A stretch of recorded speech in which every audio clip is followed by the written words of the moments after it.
Hi, I'm Mary Ellen. Welcome to Life is Messy, but I'm learning as I grow. On this channel, we explore all things homemade, from cooking and crafting to gardening, family adventures, and a little everyday chaos, usually involving cats. Today, we're growing plants in water beads, a fun and simple project you can try at home. You'll find written directions linked in the description if you want to follow along or reference them later. If you enjoy this kind of content, be sure to like, leave a comment, and subscribe for more creative projects, easy recipes, and learn as you go fun. Hey plant enthusiasts! We're diving into an exciting and colorful gardening experiment, growing plants in water beads, those vibrant, jelly-like spheres also known as Orbeez. In this video, we'll explore how to plant and nurture 3 popular houseplants, aloe vera, lucky bamboo, and spider plants, using water beads as a soil alternative.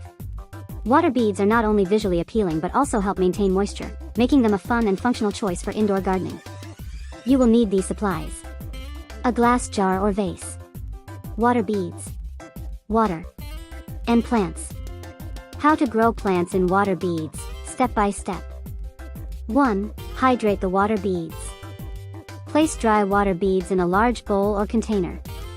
Add water according to the package instructions. Typically, 1 teaspoon of dry beads requires about 1 cup of water. Allow the beads to soak for 4 to 6 hours or until they've fully expanded.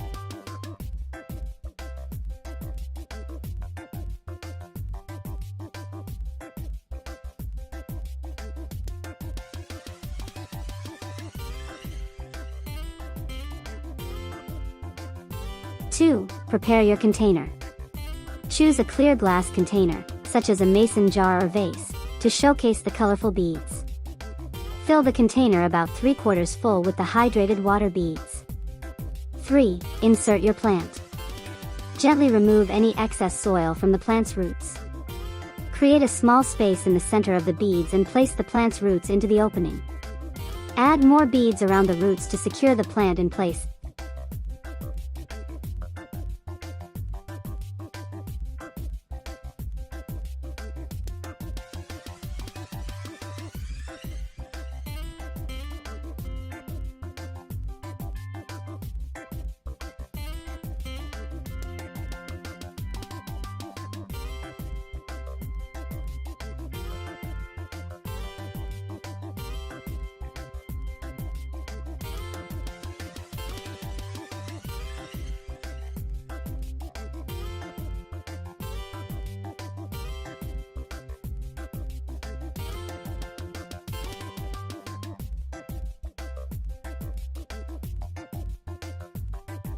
Four. Position for optimal light.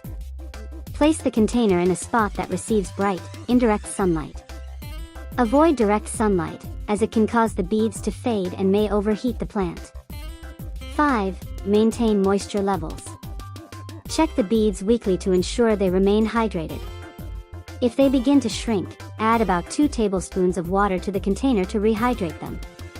Be cautious not to overwater, as excess water can lead to root rot. My experience growing plants in water beads. I embarked on an experiment to grow aloe vera, lucky bamboo, and spider plants using water beads as a soil alternative. Here's how each plant fared. Aloe vera. The aloe vera plant thrived in water beads for about 5 weeks. During this period, it developed a robust root system. Once the roots were well established, I transplanted it into a pot with well-draining potting soil, where it continued to grow healthily. Bamboo. The bamboo adapted exceptionally well to the water bead environment. It remained vibrant and healthy for approximately 3 years. Spider plant. The spider plant also responded positively to the water beads. I left it in the beads for about a year, during which it developed an extensive and healthy root system. After this period, I transferred it to soil, where it continued to flourish. Exploring further, this experiment demonstrated that certain plants could adapt to growing in water beads for varying durations. I do not recommend growing any food with this method since we don't know how the chemicals in the water beads could affect the food that you've grown. That's it. Growing plants in water beads is as simple and fun as it looks. If you want to try it yourself, you'll find the written directions linked in the description to guide you step by step. If you're considering trying this method with other plant species, I'd love to hear about your experiences and results.